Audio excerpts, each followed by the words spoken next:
Okay, let's take a look at some of the pull-down menus and how to validate the program. Just a basic intro. So setup, hopefully setup went well, and you have an icon on your desktop. Double click. This box will appear. You can look at the license agreement. It's a PDF document, and then this box will appear. It's pretty much telling you that you got to look at the bottom right corner of the open screen. There'll be some computer-generated codes that you're going to have to email me back. But let's take a look.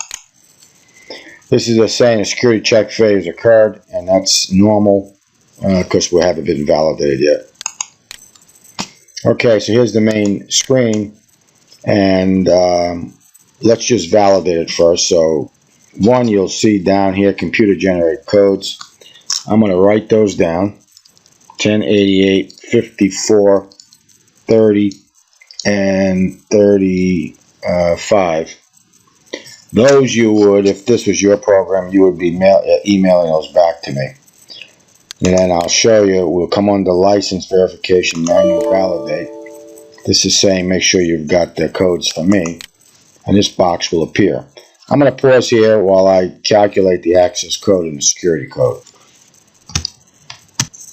Okay, I'm back. So I would, once I have the codes from me, I would put my last name, or in your case, your last name. Please, no spaces, like put a J there or something. Access code would be 32, and the security code associated with those 5 digits would be 68.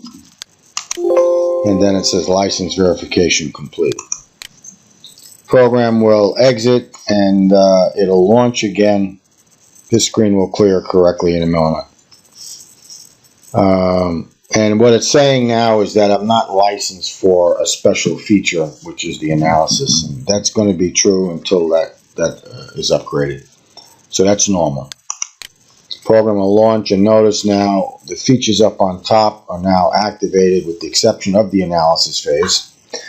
So let's just take a look at what we've got. Down here, just to validate your license to, your name would be here. There's your 5-digit codes.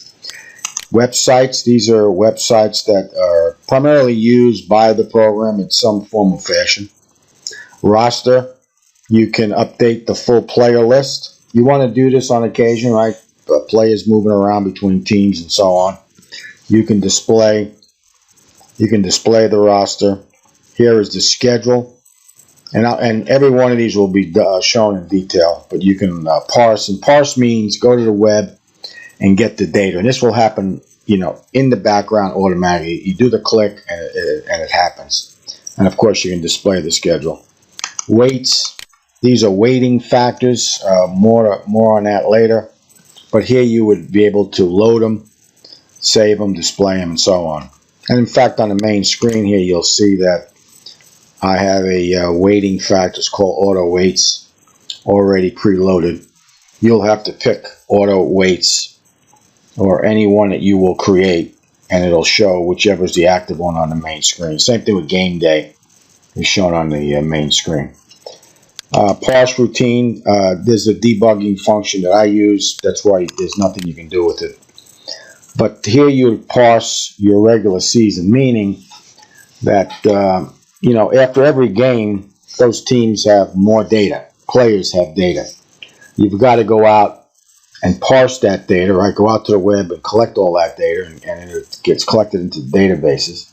So really, you've got to do this every time you want to look at predictions, and if you're going to be making any kind of wages on Major League Baseball, you want to do that prior to any matchups. Okay, but here you can also you can parse the full team charts with injuries, team standing scores, and postseason that'll come later. Database, here you can look at team stats, player stats. You can delete from the databases, which is really not needed, but you can. And you can look at scores. Predictions, you can set the game day. You can create your teams, and a little more about that later. And then running predictions with either all players or active players only. And you'll see later how you can activate players. And activating players is nothing more than selecting strings 1 and or 2 and or 3 to be used in the calculations for the points for the teams. You can look at reports. You can generate and view a report. Administration, you already saw how to license verify. You don't want to mess with special clear. Special clear will clear out all these numbers and we'll have to redo it again. Database update, you only touch that if I tell you to. You can send your reports defaulted to the screen.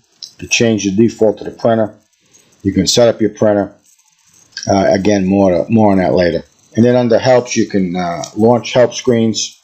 Gives you a lot of details on how to perform all these functions. You can look at YouTube videos. There's a process flow diagram, and about the program is nothing more than looking at that little box that first appeared, where you could link on to the license agreement, and then you can exit the program. So that's all I wanted to show you on this video, a little basic intro, but more importantly, how to do the setup. So I'm going to exit, and you can find it out on the next video.